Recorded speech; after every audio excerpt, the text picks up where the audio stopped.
Moi ja tervetuloa blogin pariin.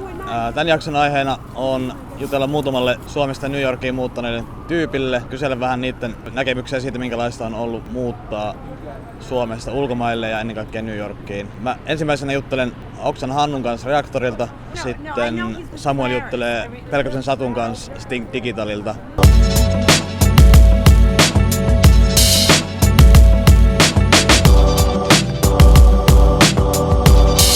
Mun nimi on Hannu Oksa, olen Reaktorilla suunnittelija, olen Reaktorin New Yorkin toimiston luova johtaja. Jos sä kuvat sun aikaa täällä, nyt olette asunut, niin miten tää on mätsänyt sun ennakko-oletuksia ja mitkä tavallaan sit on ollut yllättäviä?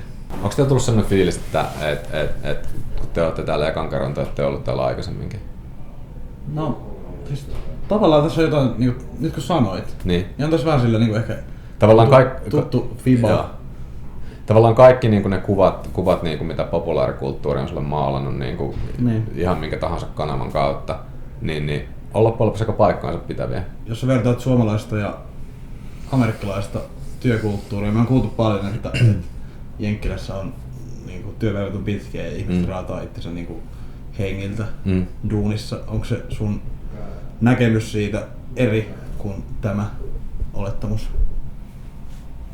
Osittain on ja osittain ei. Pohjoismaalaisia hän arvostetaan täällä osittain niin kuin sen takia tosi paljon, että me ollaan kovia tekemään duunia. Ja mä en usko siihen, että asiat on näin mustavalkoisia, enkä haluaisi yleistää, mutta kyllä meillä on kovempi työmoraali. Okay. Niin kuin yleisesti ottaen ehkä kuin niin monilla paikallisilla. Ja. Paikalliset tekee pitkää päivää, mutta niiden työteho voi olla aika matala. Niin. Mä uskon, että siinä 7,5-8 tunnissa niin kuin keskiverto pohjoismaalainen tekee niin kuin saman verran duunia kuin keskiverto jenkki tekee 12 tunnissa. Okay. Mihin tavalla niin se paikallisten aika menee sitten työpäivän? No mä luulen siis sillä tavalla, että siihen varmaan, että miksi siellä ollaan 12 tuntia päivässä, niin siellä varmaan niin kuin monia kulttuurillisia syitä, enkä mä nyt haluaisi niin kuin kaikkia maalata samalla pensselillä. Mutta olen esimerkiksi niin kuin havainnut asiakasorganisaatiossa sitä, että on tärkeää näyttäytyä, että on niin kuin paikalla. On tärkeää näyttää, että on paikalla. Miten se ilmenee siis? Niin kuin, No ei, siis esimerkiksi vaan niin kuin siinä, että ollaan ensimmäinen toimistolla ja lähdetään viimeisen toimistolta, mutta sitten siinä niin kuin mitä välillä tapahtuu, niin ei välttämättä ole aina niin kuin merkittävää tai merkityksellistä. Niin, okei, ymmärrän. Niin sitten se saattaa olla siis sitä, että ja tämä on sitten tavallaan niin kuin ehkä se muotti, mihin tosi monet on vaan niin kuin itsensä tunkenut.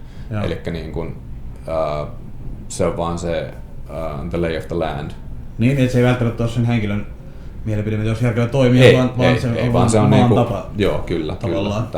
Tai sen organisaation tai tämän kaupungin työkulttuurin yleisesti niin kuin määrittelemä tapa tehdä töitä. Ja sitten niin sit sitä kompensoidaan sillä, että niin kuin ei välttämättä aina tehdä niin kovasti duunia. Niin. Että sitten saatetaan vaikka käydä keskellä päivää salilla tai shoppailemassa tai jotain vastaavaa. Siis silleen, niin kuin, että haetaan siihen jotain semmoista tasapainottavaa elementtiä. Okay. Kun sitten meillä on taas siis silleen, niin kuin, että niin kuin suomalainen ja pohjoismaalainen näkemys on silleen, että kun me mennään duuniin, niin sitten me tehdään duunia. Ja sitten kun me lähdetään duunista, niin sitten me ei tehdä duunia. Niin just.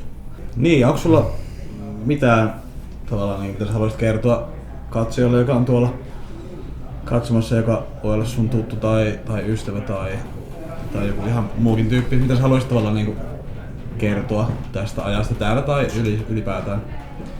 No ainakin sen mä haluan sanoa, että niin kuin meillä suomalaisilla, puhutaan nyt sitten suunnittelualan tai teknologia-alan ihmisistä, niin meillä ei ole kyllä niin kuin meidän osaamisen puolesta niin kuin yhtään mitään hävettävää. Okay. Niin kuin yleiseen tasoon verrattuna täällä näin. Mä jopa sanoisin itse asiassa, että niin kuin, kun on tehnyt rekrytointia, niin varsinkin niin kuin tekkipuolella Suomi on vähän yleistänyt, mutta kuitenkin Suomi on pikkusen kovempi tasoinen kuin mitä niin kuin tämä itärannikko on. Okei, se on aika... Joten niin kuin, jos miettii sitä, että voiko tänne lähteä tekemään töitä, että pärjäänkö mä täällä, niin totta helvetissä pärjäät. Vielä mä haluaisin kuulla sulta, että sun tämän kokemuksen pohjalta koet sä, että suomalaisen niin kannattaisi muuttaa New Yorkiin? Vastaus on kyllä.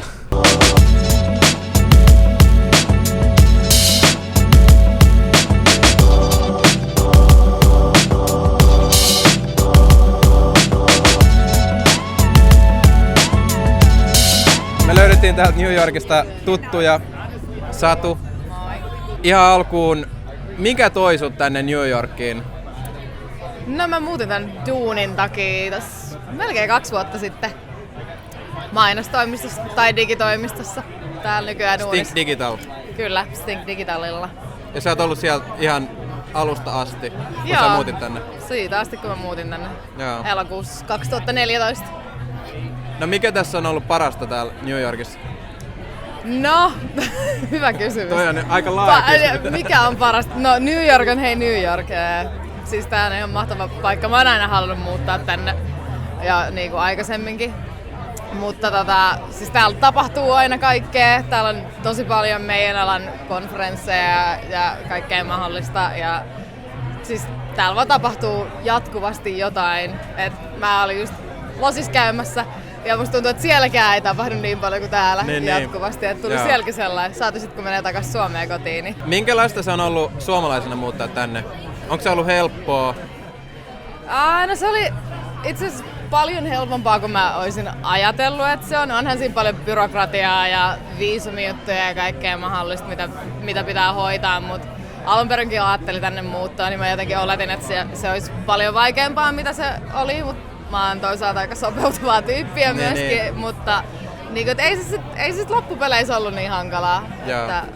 Ja kaikki sanoo aina, että Jenkki on hirveä byrokratia-paratiisi, mutta ei se nyt niin kauhean vaikeaa. Niin, jos vertaa Suomeen, niin ei välttämättä. Niin, jos vertaa Suomeen, niin ei etenkään silloin. Että yllättävän mutkattomasti. En mä tiedä, onko tämä mun oma vaan henkilökohtainen kokemus siitä. Aivan. Mutta Onko tänne kallista muuttaa? Onko sun niinku elintaso laskenut tai noussut?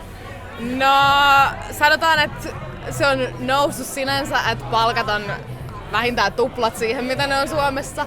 Mutta toisaalta New Yorkissa sä et vuokraa yksiöitä alle 2 tonnin. Niin. Että se on, no suhteessa saat silti enemmän palkkaa, mitä sä maksat kämpästä, vaikka se asuminen on ihan törkeän kallista täällä. Että mä mietin aina, että miten muut ihmiset, jotka ei ole tällä alalla töissä ja tienaa vähemmän pärjää täällä. Mutta Aivan. Onko sulla jotain vinkkejä suomalaisille, jotka miettii, että vitsi, että Jenkkeihin tai jopa New Yorkiin olisi kiinnostava muuttaa? Onko sulla jotain vinkkejä antaa? No, Kannattaako ylipäätänsä tulla tänne? kannattaa. Mä oon ehdottomasti sitä mieltä, että kannattaa lähteä, jos yhtään on kipinää. Ja etenkin tällä alalla aina nämä viisumiasiat tulee esiin siinä vaiheessa, kun on muuttamassa, koska tänne ei ole kauhean helppoa tulla ulkomaalaisena. Mutta meidän alalla on helppo saada taiteilijaviisumi, ihan sama oot sä koodari tai AD niin kuin mä oon.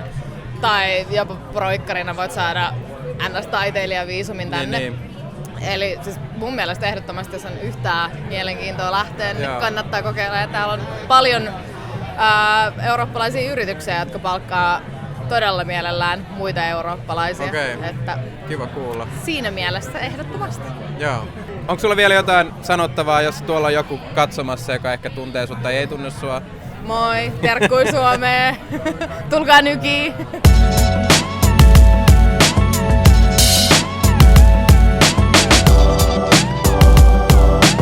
Mikä parempi paikka lopettaa tää vlogi kuin täältä One World Trade Centeristä? Kiitos kun katsoit videon, toivon mukaan nautit siitä. Me nähdään ensi viikolla Helsingissä. Moikka! Moi moi!